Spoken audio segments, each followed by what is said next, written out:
नवीन recipe पाहण्यासाठी like करा, subscribe करा आणि ही घंटी वाजवा.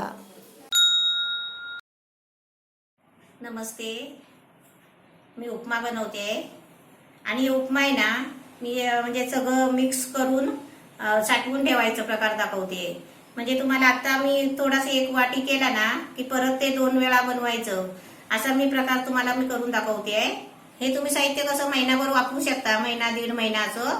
म्हणजे कधी पण लागेल तेव्हा तुम्ही एक वाटी काढायचं, म्हणजे जेवढं आपल्याला पाहिजे तेवढं काढायचं आणि करायचं. अशी मी तुम्हाला रेसिपी दाखवते उपम्याची. त्याच्यासाठी लागणारं साहित्य 2.5 वाट्या रवा आहे, हे 15 काजू घेतले आहे, हे अर्धा चमचा उडीदची डाळ आहे, अर्धा चमचा चण्याची डाळ आहे, हे मोहरी राई 2 चमचे आहे, ही साखर 1 चमचा आहे, घी 4 चमचे आहे आणि कढीपत्त्याची पानं आहेत आणि आपल्याला चवीपुरतं मीठ घ्यायचं आहे.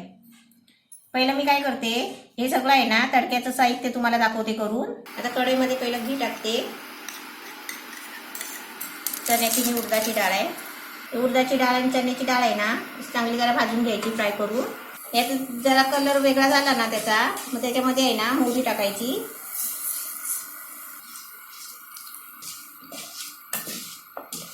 मोहरी चांगली तडतडायला देते, मग कलर आहे ना त्याचा सफेद होतो. मग सफेद झाला कलर, मग फुगली ना मग आपली मोहरी भाजली समजायची. आता याच्यामध्ये आहे ना कढीपत्त्याची पानं टाकते. आता याच्यामध्ये काजू टाकते.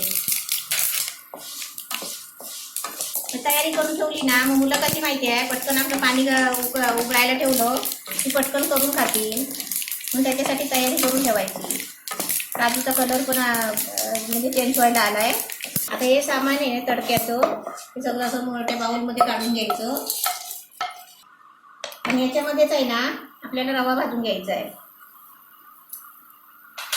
रवा चांगला 3-4 मिनिटं भाजायचा. रवा मस्त भाजला आहे. रवा भाजलेला कसं समजायचा की ते रव्याचे दाणे आहेत ना गोल गोल होतात आणि थोडा कलर आहे ना चेंज होतो.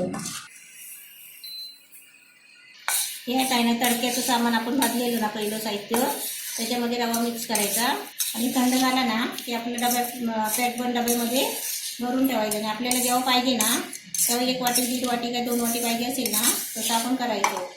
सर्व साहित्य मिक्स केलं आहे. आता त्याच्यामध्ये साखर टाकते 1 चमचा. म्हणजे आपण साखर नाही टाकली तरी चालेल, आपल्याला उपमाच पाहिजे आहे ना तर आपण साखर नाही टाकायची. आणि त्याच्यामध्ये आपल्याला चवीपुरतं मीठ टाकायचं आहे. मीठ पण आताच म्हणजे लगेच टाकून ठेवायचं, म्हणजे कसं मुलं आहे ना पटकन पाणी ठेवणार, बॉईल करणार आणि त्याच्यामध्ये रवा टाकून मस्त उपमा बनवणार. हे आपली उपमा रेडी मस्त तयार झालेला आहे. आता आपण फक्त बॉईल पाणी करायचं, शिजवायचं आणि खायचं. हे थंड झालं की डब्यात भरून ठेवायचं. 2 मिरची कापून टाकायची. हे मिरची मी तुम्हाला असे वेगळे फ्राय करून दाखवली. ही मिरची आहे ना मी विसरले, तडक्यामध्ये फ्राय करून एकदाच टाकायची. याचं मिक्सर आहे ना आपलं उपम्याचं, याचं डब्यामध्ये भरून ठेवायचं. आणि जेव्हा आपल्याला पाहिजे असेल ना त्या मुलांना सांगायचं की एवढं पाणी घ्या बाबा आणि 1 वाटी घ्या आणि बनवा आणि खा. पिकनिकला पण नेऊ शकता तुम्ही, असं कुठे गेलात ना पाहुणे वगैरे तर आपण नाश्त्याची सोय करून जाऊ शकता. असं घेऊन असं पॅक डबा तुम्ही करून कुठे पण नेऊ शकता किंवा घरामध्ये असं करून ठेवू शकता. आता 1 वाटी रवा काढ. म्हणजे मिश्रण आहे ते उपम्याचं. 2.5 वाट्या पाणी होत.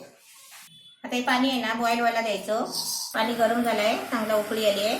होत सगळं आणि डबल चमच्याने हे भांडं पकडायचं एका हाताने.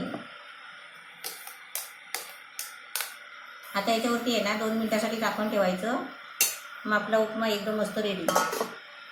उपमा झाला आहे, झाकण काढलं आहे. आता त्याच्यामध्ये याची कोथिंबीर टाकायची, ढवळायचं आणि आपण डिशमध्ये काढायचं आणि खायचं.